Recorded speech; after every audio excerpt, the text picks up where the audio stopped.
Halo pecinta sepak bola, selamat datang kembali di Dunia Bola TV.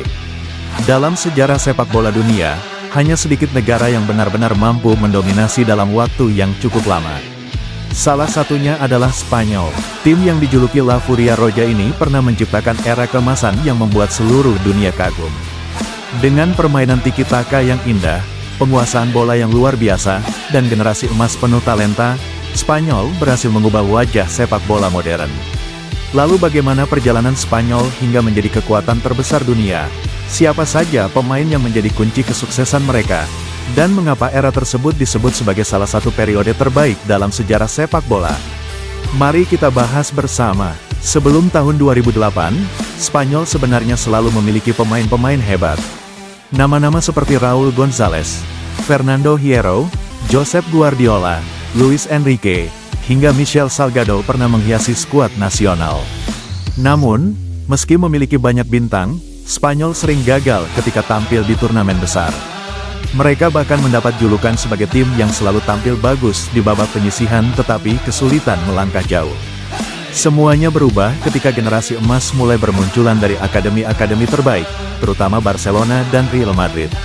Muncul nama-nama seperti Iker Casillas, Carles Puyol, Gerard Piqué, Sergio Ramos, Xavi Hernandez, Andrés Iniesta, Sergio Busquets, David Villa, Fernando Torres, David Silva, Xabi Alonso, Juan Mata, hingga Cesc Fabregas.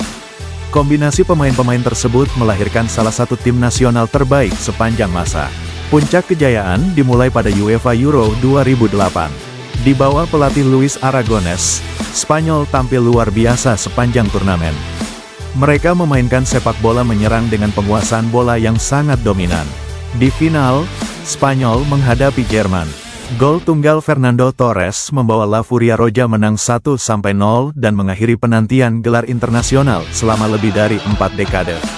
Gelar Euro 2008 menjadi titik awal lahirnya dinasti sepak bola Spanyol. Setelah keberhasilan tersebut, tongkat kepelatihan berpindah kepada Vicente del Bosque. Banyak yang meragukan apakah Spanyol mampu mempertahankan performanya. Namun yang terjadi justru sebaliknya. Pada Piala Dunia 2010 di Afrika Selatan, Spanyol tampil semakin matang.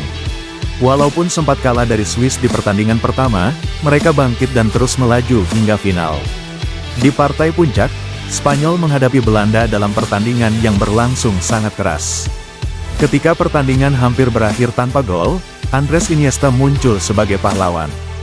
Golnya pada babak tambahan waktu membawa Spanyol menang 1-0 sekaligus meraih gelar Piala Dunia pertama dalam sejarah negara tersebut.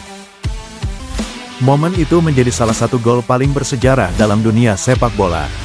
Namun kejayaan Spanyol belum berhenti. 2 tahun kemudian, mereka kembali tampil di Euro 2012.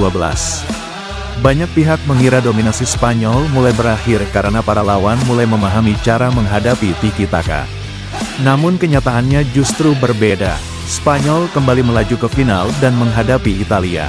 Di luar dugaan, La Furia Roja menghancurkan Italia dengan skor telak 4-0. David Silva, Jordi Alba, Fernando Torres, dan Juan Mata masing-masing mencetak gol. Kemenangan tersebut membuat Spanyol menjadi negara pertama yang berhasil memenangkan 3 turnamen besar secara beruntun. UEFA Euro 2008, Piala Dunia FIFA 2010, UEFA Euro 2012. Prestasi ini hingga kini masih menjadi salah satu pencapaian terbesar dalam sejarah sepak bola internasional. Salah satu faktor utama kesuksesan Spanyol adalah filosofi bermain yang dikenal dengan nama tiki-taka. Strategi ini menekankan penguasaan bola, umpan-umpan pendek, pergerakan tanpa bola, dan kesabaran dalam membangun serangan. Xavi Hernandez menjadi otak permainan. Andrés Iniesta menghadirkan kreativitas luar biasa.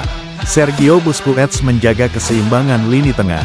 Sementara David Villa dan Fernando Torres menjadi ujung tombak yang mematikan. Di lini belakang, duet Sergio Ramos dan Carles Puyol membuat pertahanan Spanyol sangat sulit ditembus. Sedangkan Iker Casillas menjadi penyelamat berkali-kali melalui penyelamatan penting. Banyak pelatih dunia menganggap tim Spanyol periode 2008 hingga 2012 sebagai salah satu tim nasional terbaik sepanjang sejarah. Mereka tidak hanya memenangkan trofi, tetapi juga mengubah cara dunia memandang sepak bola. Bahkan banyak klub dan tim nasional mulai meniru filosofi permainan Spanyol. Namun, setiap era memiliki akhirnya. Pada Piala Dunia 2014 di Brasil, Spanyol datang sebagai juara bertahan. Sayangnya mereka mengalami salah satu kekalahan paling mengejutkan ketika dihancurkan Belanda dengan skor 5-1. Tidak lama kemudian, mereka juga kalah dari Chile dan harus tersingkir sejak fase grup. Hasil tersebut menandai berakhirnya era keemasan Spanyol. Seiring bertambahnya usia para pemain senior, generasi menjadi tantangan besar.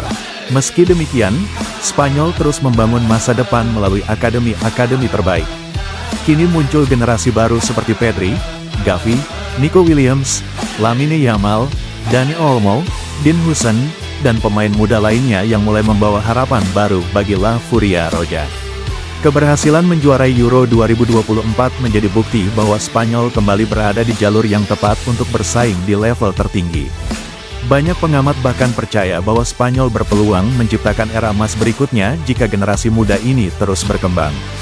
Menurut kalian, apakah era Spanyol tahun 2008 hingga 2012 merupakan tim nasional terbaik sepanjang masa? Ataukah masih ada tim lain yang lebih hebat seperti Brasil 1970, Prancis tahun 1998 sampai tahun 2000, atau Argentina era modern? Tulis pendapat kalian di kolom komentar. Jangan lupa like, subscribe, dan aktifkan lonceng notifikasi agar tidak ketinggalan video sejarah sepak bola, berita terbaru, dan fakta menarik lainnya hanya di Dunia Bola TV. Terima kasih telah menonton, sampai jumpa di video berikutnya.